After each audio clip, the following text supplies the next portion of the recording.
Yo, what is up, guys? Welcome back to the Live Train Perform podcast. I'm your host, Sean Kober. During last week's episode, I spoke to Alex Defina, who is a serial fitness entrepreneur and business owner who's built multiple businesses from scratch across Australia and throughout Asia. And I spoke to him about his decline in mental and physical health whilst he was grinding. So, what we talked about was him actually taking a step back from the business because it's important to know when to push. It's also important to know when to pull back. Something he spoke about in terms of pulling back from the business was finding solitude and creating space for stillness so he can sit and think and not be involved in, all of the stresses that come with business because, it was adding massive amounts of stress to his life. So we spoke about cultivating stillness and a space to generate quiet and take some stress off the mind, off the body, off the systems. Now, in today's episode, I'm going to dive into a few of those things in a little bit more detail. It's going to be a short, sharp episode, but I've just recently finished a book called Stillness Is the Key by Ryan Holiday, otherwise known as The Daily Stoic on Instagram. Great content, great resource. I love Stoic philosophy and, I love the principle or the philosophy of controlling only what you can control and not worrying too much about anything else. So I'm going to read a couple of chapters from the book, Stillness is the Key. All right, so this chapter is called Limit Your Inputs. And the quote at the top of the page is, "A wealth of information creates a poverty of attention," by Herbert Simon. As a general, Napoleon made it his habit to delay responding to the mail. His secretary was instructed to wait 3 weeks before opening any correspondence. When he finally did hear what was in a letter, Napoleon loved to note how many supposedly important, in quotation marks, issues had simply resolved themselves and no longer required a reply. While Napoleon was certainly an eccentric leader, he was never negligent in his duties or out of touch with his government or his soldiers. But in order to be active and aware of what actually mattered, he had to be selective about who and what kind of information got access to his brain. In a similar vein, he told messengers never to wake him with good news. Bad news, on the other hand, that is to say an unfolding crisis or an urgent development that negatively impacted his campaign, was to be brought to him immediately. "Rouse me instantly," he said, "for then there is not a moment to be lost." These were both brilliant accommodations to the reality of life for a busy person. There is way too much coming at us. In order to think clearly, it is essential that each of us figures out how to filter out the inconsequential from the essential. It's not enough to be inclined toward deep thought and sober analysis.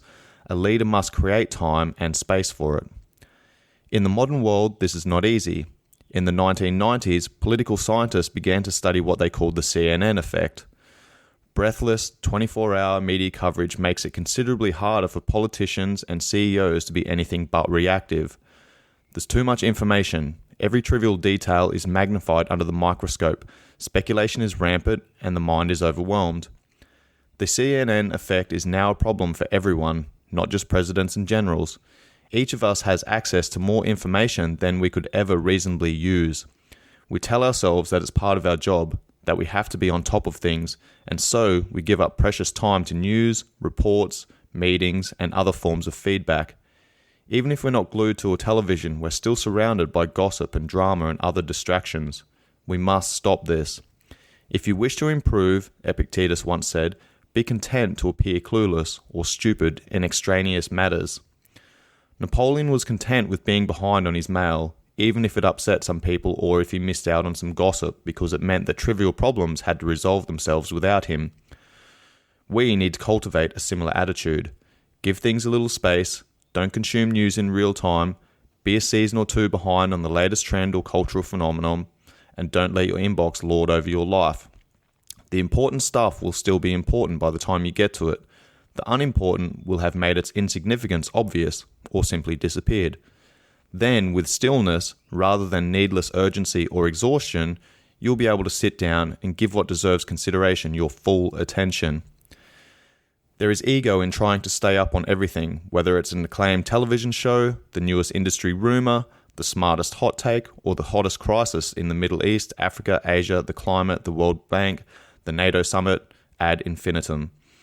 There is ego in trying to appear the most informed person in the room, the one with all the gossip, who knows every single thing that's happening in everyone's life. Not only does this cost us our peace of mind, but there's a serious opportunity cost too. If we were stiller, more confident, had the longer view, what truly meaningful subject could we dedicate our mental energy to? In her diary in 1942, Dorothy Day, the Catholic nun and social activist, admonished herself much the same. Turn off the radio, she wrote. Put away your daily paper. Read one review of events and spend time reading. Books. Spend time reading books. That's what she meant. Books, full of wisdom. Though this too can be overdone. The verse from John Ferrier, what wild desires, what restless torment seize the hapless man who feels the book disease. The point is, it's very difficult to think or act clearly, to say nothing of being happy when we are drowning in information. It's why lawyers attempt to bury the other side in paper. It's why intelligence operatives flood the enemy with propaganda, so they'll lose the scent of the truth. It's not a coincidence that the goal of these tactics is casually referred to as analysis paralysis, yet we do this to ourselves. A century and a half after Napoleon, another great general, and later head of state, Dwight D. Eisenhower struggled to manage a torrent of facts and fiction that was thrown at him. His solution was strict adherence to the chain of command when it came to information. No one was to hand him unopened mail. No one was to just throw half-explored problems at him. Too much depended on the stillness within that he needed to operate to allow such haphazard information flow. One of his innovations was to organize information and problems into what's now called the Eisenhower box, a matrix that orders our priorities by their ratio of urgency and importance. Much that was happening in the world or on the job, Eisenhower found, was urgent, but not important. Meanwhile, most of what was truly important was not remotely time-sensitive. Categorizing his inputs helped him organize his staff around what was important versus what seemed urgent, allowed them to be strategic rather than reactive, a mile deep on what mattered rather than an inch on too many things. Indeed, the first thing great chiefs of staff do, whether it's for a general or a president or the CEO of a local bank, is limit the amount of people who have access to the boss. They become gatekeepers, no more drop-ins, tidbits, stray reports. So the boss can see the big picture, so the boss has time and room to think. Because if the boss doesn't, well then, nobody can. In his meditations, Marcus Aurelius says, ask yourself at every moment, is this necessary? Knowing what not to think about, what to ignore, and not to do. It's your first and most important job. And then it goes into a quote from Thich Nhat Hanh. I'm not sure if I pronounced that right. Before we can make deep changes in our lives, we have to look into our diet, our way of consuming. We have to live in such a way that we stop consuming the things that poison us and intoxicate us. Then we will have the strength to allow the best in us to arise, and we will no longer be victims of anger or frustration. It's as true of food as it is of information.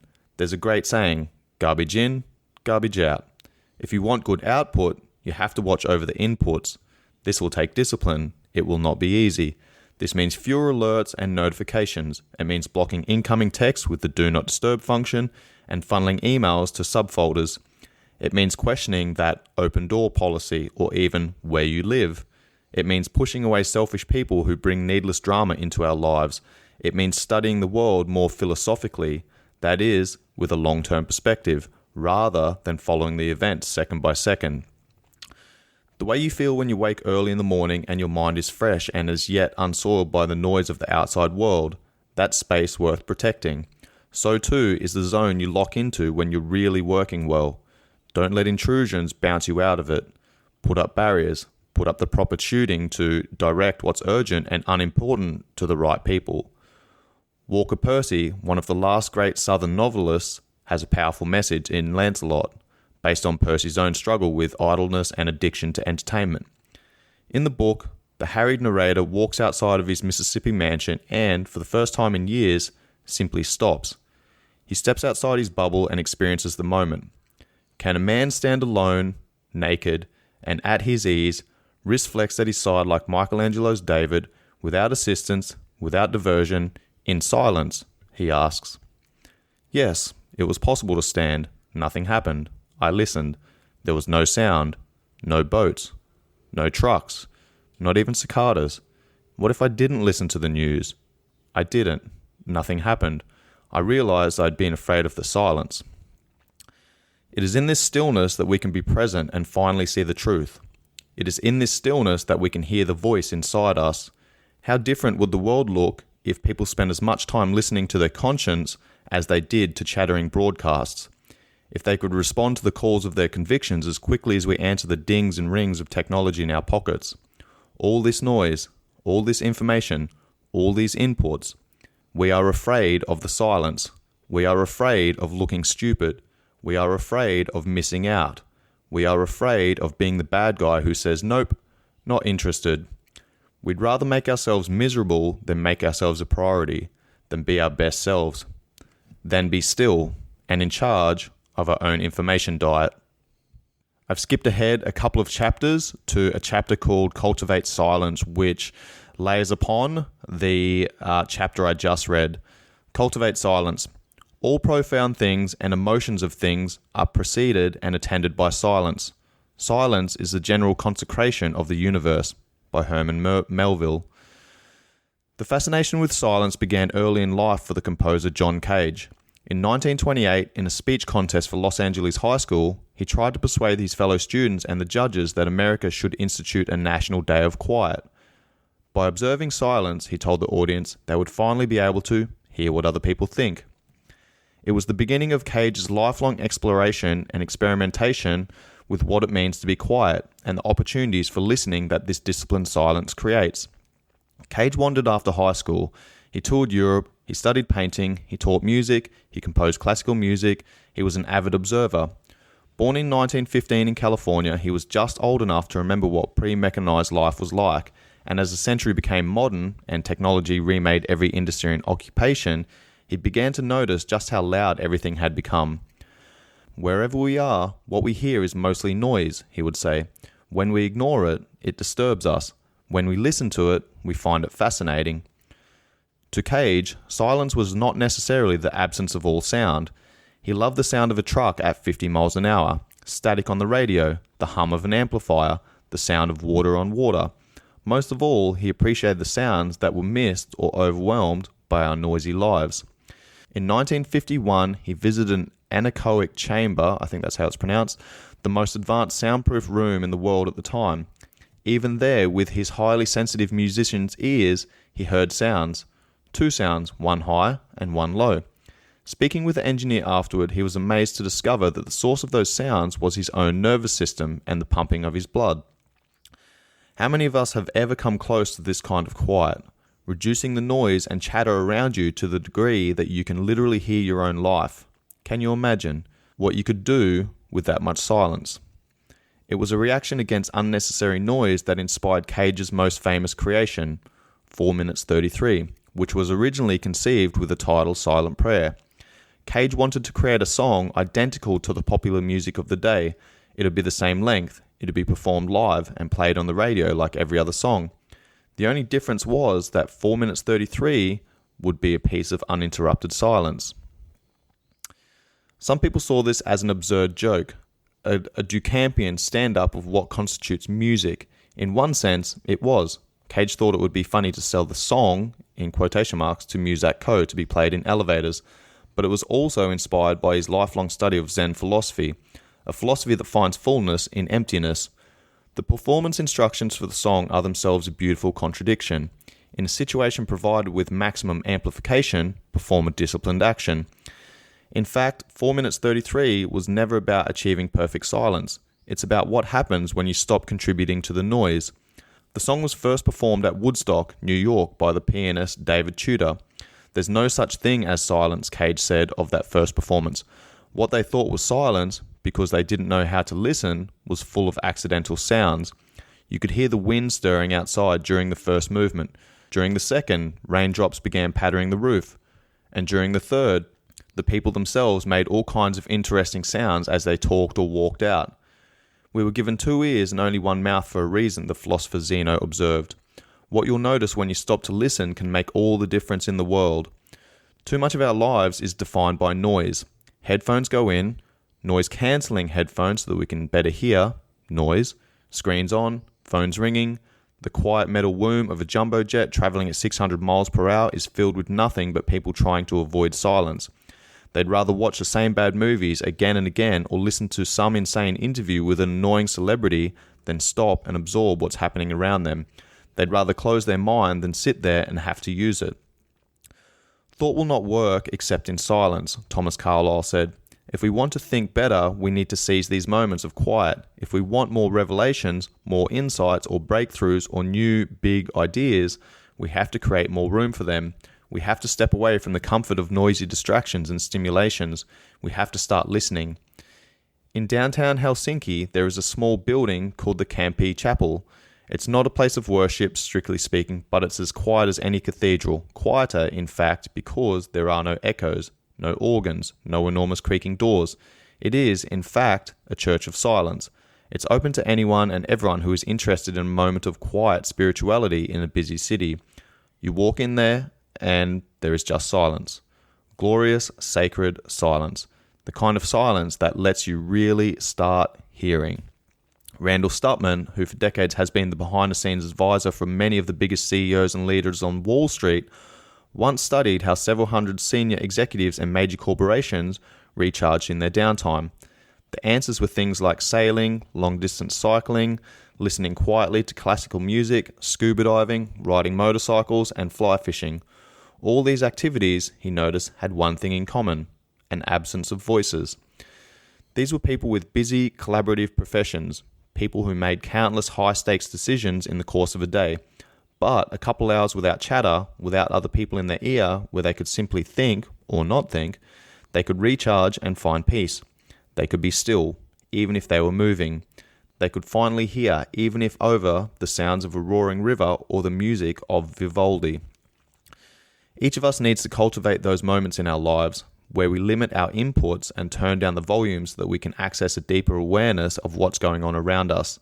In shutting up, even if for only a short period, we can finally hear what the world has been trying to tell us, or what we've been trying to tell ourselves. That quiet is so rare is a sign of its value. Seize it. We can't be afraid of silence, as it has much to teach us. Seek it. The ticking of the hands of your watch is telling you how time is passing away, never to return. Listen to it. All right, and that brings us towards the tail end of this episode. I create stillness in my life. I cultivate that silence. Every morning I do some mindfulness, some meditation, do some breath work, and I'll also do that even when I'm riding my motorbike. I'll try and create that stillness, get into a flow state. I love scuba diving for the same reasons, because it does kind of quieten the mind and put me in the moment. I'm not really big for New Year's resolutions. It's New Year's in a couple of days' time, or this week. So what I'd recommend doing is, instead of setting, a big audacious goal of I'm going to fucking train every day for the next 6 months, or every day this year, or I'm going to stop eating shit, or I'm going to blah, blah, blah, blah. Okay, what I'd recommend people doing, if you are going to set a New Year's resolution, simply find some space to create silence, whether that's 1 minute, 2 minutes, 3 minutes, 4 minutes, 5 minutes, whatever it is, okay? I've been using meditation for a number of years. I've spoken about it numerous times on this podcast about how my team was ambushed in Afghanistan, and I had to use some breath work to allow me to get to sleep at night. Okay, so that was like 10 years ago, 11 years ago, and I found the benefit in that in Afghanistan. Never got taught any of those tools, any of those skills. However, just simply focusing on my breath allowed me to control and focus only on the things that were within my control rather than things that were outside of my control. And that breath work, that meditation, that mindfulness has had a massive impact in my life. So if you can cultivate some time and some space to create silence and stillness in your life, that's going to allow you to then separate the signal from the noise, because we live in this fucking noisy world where we're constantly looking for distractions. And if you condition yourself to look for distractions, you're constantly going to find them. So if you want to remove the noise, then you need to create that stillness so that you can stop conditioning yourself to distractions and start conditioning yourself to finding that stillness. And that's it from me today, guys. Hopefully you enjoyed this episode and got some benefit from it. Hope you had an amazing Christmas and an awesome New Year's coming up. Any 5-star ratings and reviews are much appreciated. If you got some benefit from this episode, please pass it off to friends and family. And if you share it on your social media stories, make sure you tag me so that I can tag that and reshare as well. Thanks, guys. Much love. Peace.